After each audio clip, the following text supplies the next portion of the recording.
Our Miss Island Philippines Batangas 2026 is from Ampulong, Tanawan City.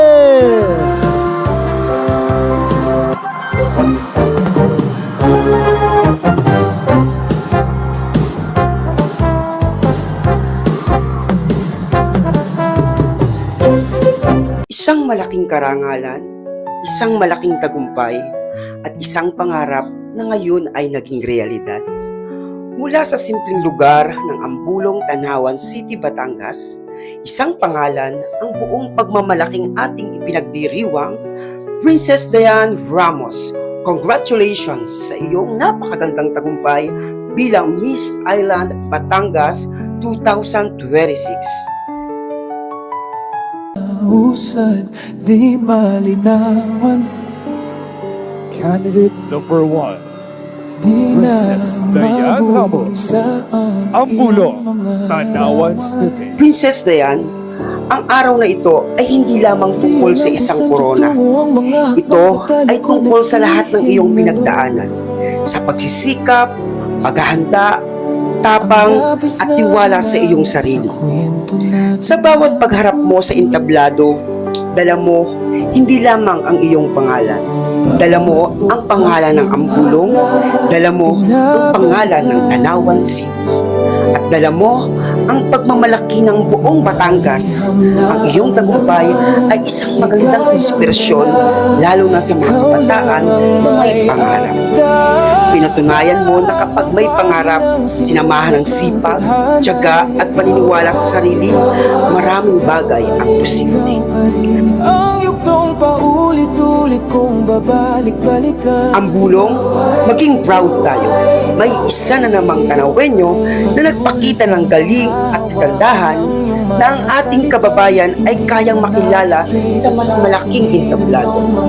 Princess Diane, sana ay patuloy mong gamitin ang iyong platform upang maging inspirasyon at magbigay ng positibong halimbawa sa iba.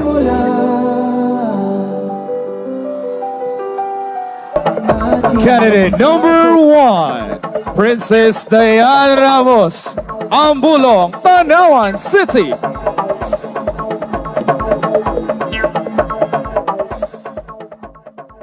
Good evening. The Philippines is home to millions of overseas Filipino workers.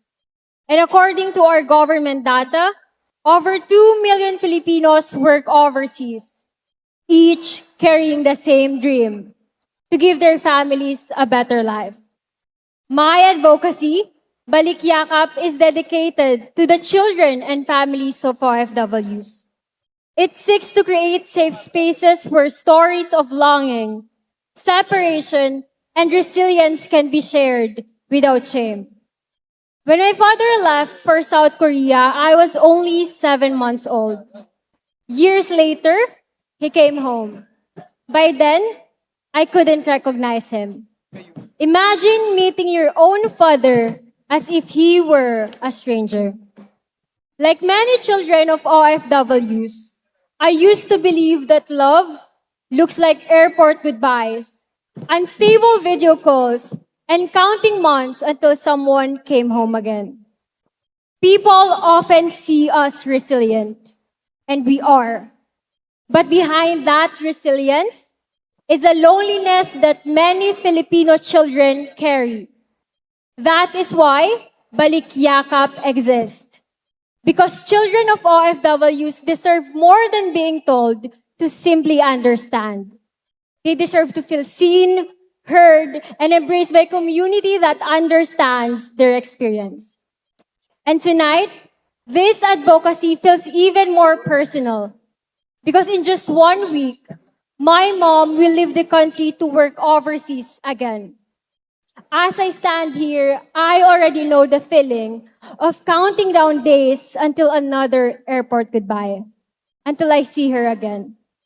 And perhaps this is why Balik Yakap matters so much to me. Because no child deserves to measure love in time zones, miles, or return tickets. Every child deserves a hug from home. Thank you. Now let's call in our last but not the least candidate, Miss Ampulang from Tanao City, Princess Diane Ramos. Hello, Miss Ambulong. Good evening. Good evening. Good How are evening, you tonight? everyone. I am feeling grateful to be part of Top 5. Thank you so much. Okay, let's get to it. Are you ready for your question? Yes. The question is, a crown gives you a voice, but purpose gives you direction. If you were to present your Beauty with a Purpose project to our provincial leaders, how would it address our local economic challenges and earn their support? Again, a crown gives you a voice, but purpose gives you direction. If you were to present your Beauty with a Purpose project to our provincial leaders, how would it address our local economic challenges and earn their support? My advocacy, Balik Yakap, is dedicated for the children and families of OFWs. Growing up with an OFW family, I often experience emotional struggles. And as a society, we benefit from the contributions of our OFWs. And it is our shared responsibility to make sure that they feel safe and supported whenever they need it. It is high time for us to create a Philippines where staying is no longer a sacrifice, but a choice that we are proud to make. Thank you. Let's give it up for Ambulong.